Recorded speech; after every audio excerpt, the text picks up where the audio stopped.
14 frères dominicains réunis pour répéter puis donner une série de concerts, c'est exceptionnel. Autant que le choix du répertoire, puisqu'il s'agit de chants sacrés. Pendant 4 jours, ils ont mis leur corde vocale à rude épreuve pour accorder leur voix, qui résonnent encore dans la chapelle de l'église Notre-Dame du Rosaire à Marseille. À l'issue d'une première journée de travail sur un chant du Moyen-Âge, le résultat est plutôt convaincant. Sur cette autre chanson composée de nos jours, il faut en revanche travailler encore. Quoi de plus naturel ? La plupart de ces chanteurs sont de parfaits amateurs. Aussi, pour relever ce défi un peu fou, il fallait se donner les moyens d'atteindre la perfection. D'où l'idée de faire appel à un coach professionnel pour former les dominicains. C'est la soprane Bénédicte Pereira, elle-même chef de chœur, qui a été choisie pour diriger le chœur des hommes en robe. Est-ce que, même si c'est lent, et que vous êtes en train de déchiffrer, sans doute, on peut être un tout petit peu plus à l'ente, parce que sinon, même vous leur donnez un côté un petit peu plus caressant, ça va être compliqué là. Hein. C'est de la grosse caresse avec des grosses paluches toutes mouillées là. Celui qui a choisi de lui confier cette mission est ce joyeux homme. C'est lui qui a fait ce drôle de pari. Frère Antoine a su convaincre ses condisciples d'exaucer son vœu. Redonner vie aux voix dominicaines qui s'étaient fait entendre une première fois il y a 15 ans. Le répertoire a été mis à jour, mais il est tout aussi ambitieux. Sur quelques pièces, l'alchimie des chœurs est telle qu'elle semble faire entendre d'autres voix.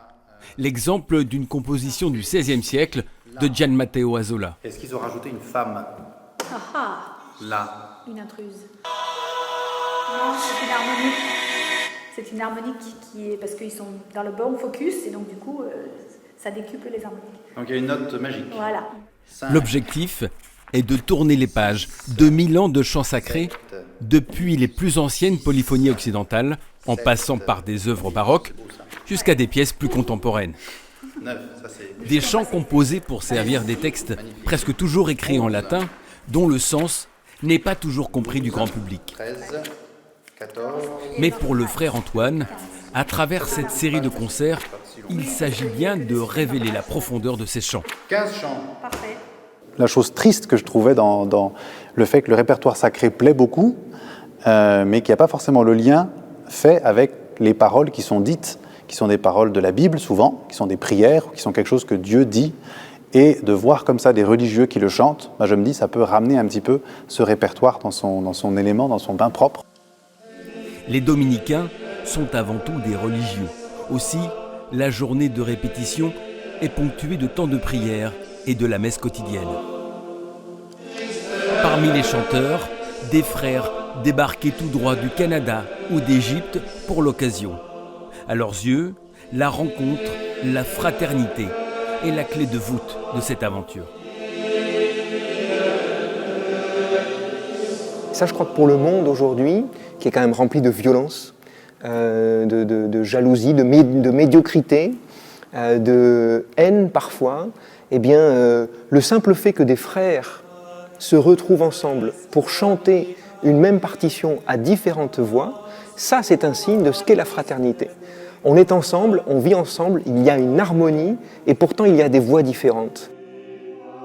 Des voix, des chants que les frères entendent bien partager avec le public qui, au passage, en font-ils secrètement le vœu, entendra le message que les prêcheurs délivrent chaque jour à travers leur engagement. Cette musique, elle dit la parole, il y a un public qui est là pour l'écouter, et donc c'est de prendre ce biais-là pour annoncer cette parole qui nous fait vivre.